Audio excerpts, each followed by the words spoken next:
Hi everyone, in front of me I've got OPPO A18 and let me share with you how to clear credentials on this device.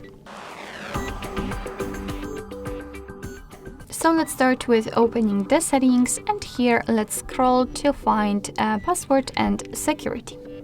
Then let's tap on system security and scroll down in order to find credential storage. Let's tap. As you can see at the very bottom, we've got the option we're looking for, so remove all user certificates. Let's tap on it and confirm it with OK. We will also have to confirm it with our pattern PIN or password.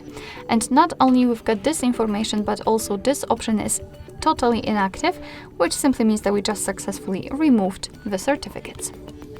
Alright, so that will be all. Thank you so much for watching. I hope that this video was helpful, and if it was, please hit the subscribe button and leave the thumbs up.